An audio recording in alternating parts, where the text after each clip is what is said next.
What's good, Fanimpulse Nation? Listen, the Premier League season is about to start. You already know we are going to make predictions for this season. I'm going to try to make it as quick as possible. But before we get into this, I would like for you guys to like, subscribe, share to your friends, follow the TikTok page, follow every of the page that you're supposed to follow. Please, it helps me. Without further ado, let's get into it. Now, we are trying to run it down from number 20 to the champion as quickly as possible, and we're going to be breaking them into groups so it's easier to explain. Starting off with the first group, and that's going to be called the relegation fodder. They are going home.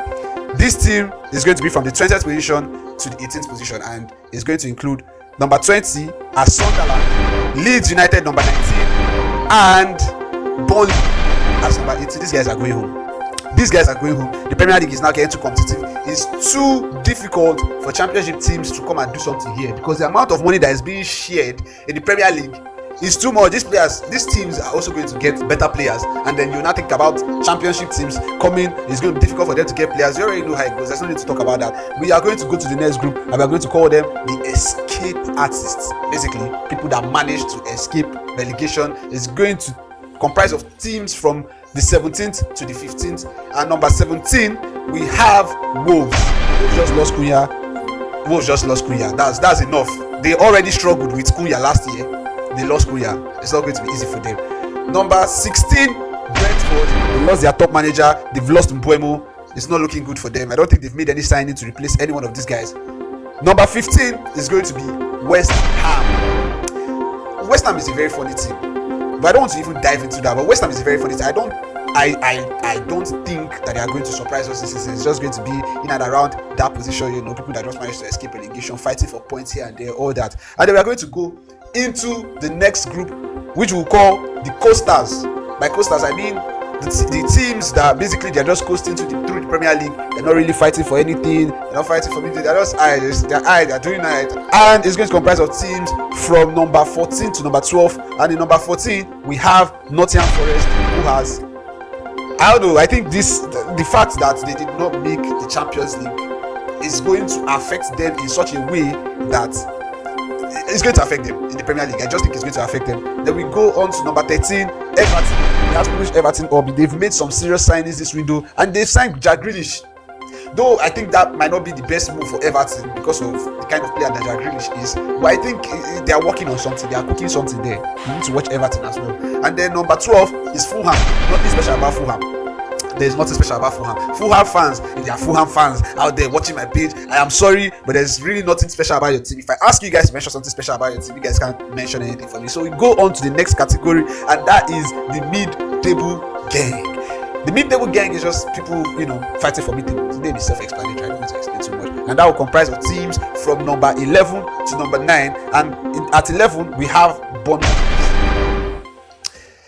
Bournemouth just lost Houston, but they still kept a lot of their attackers, and they just bought Petrovic. So I think they'll just manage to coast through in and out. And their manager Mina Raiola is a very smart manager. I think he always finds solutions. So I don't think they will find themselves struggling at the bottom of the table. They'll just be in and around mid-table. At number 10, we have Brighton.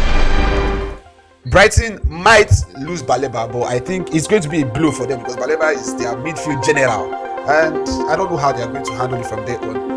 Then we go on to number 9, which is Crystal Palace, title winners. You understand? FA Cup, Community Shield. These guys are doing well for themselves, so I think they will be in number 9. And then we go on to the group of conference fighters. That's the people that will be fighting for Conference League, and it's only going to comprise of 2 teams, the 8th and 7th position. For number 8, we have Newcastle. Newcastle has not made any proper signing this window, except from Elanka, but they're about to lose their striker. They're trying their best not to do. I think he's going to go. I think Isak is going to leave Newcastle. The team mentally, they might have gone through a lot from last season, and they have not been able to bring in a lot of players. All the players they've been going for this season or this transfer window have absolutely been rejecting them. Sesko, João Pedro is just been mad for them. It's been mad for them.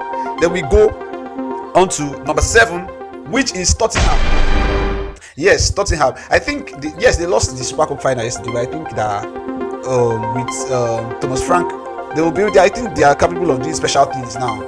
They will just need to work on some things, but I think they will find themselves around 7th position. And then we go on to Europa League merchants. That's the next category we are entering. And in that category, for number 6, we have the great Manchester United. Hey, you should not come and kill me. You should not come and kill me. Wait, let me explain.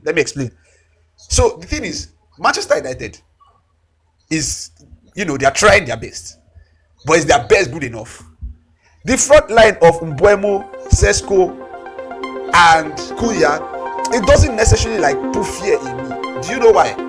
Because I think it's a whole lot of finishers, and there are not as many creators in Manchester United. The main sign that they need to make is that midfield signing, and if they get Baleba, then maybe I can push them up a bit more. I think it's around this category for them. Number 5, we have Aston Villa. No explanations there. Unai Emery is still at the wheel. No explanations there. Then we go on to the next category, which is top 4.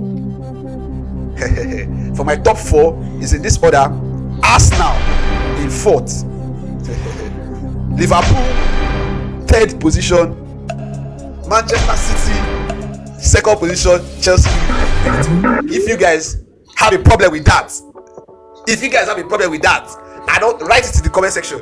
I told my fans on TikTok that Chelsea is going to win the league. You think I'm going to go down now and not stand on my word? Chelsea is going to win the league for the 2025-2026 season. If you guys don't want to agree, if you guys want to argue, it's just business. But please help me like, share, subscribe. Tell me your thoughts in the comment section. I really would appreciate it. Thank you very much, guys. Until next time.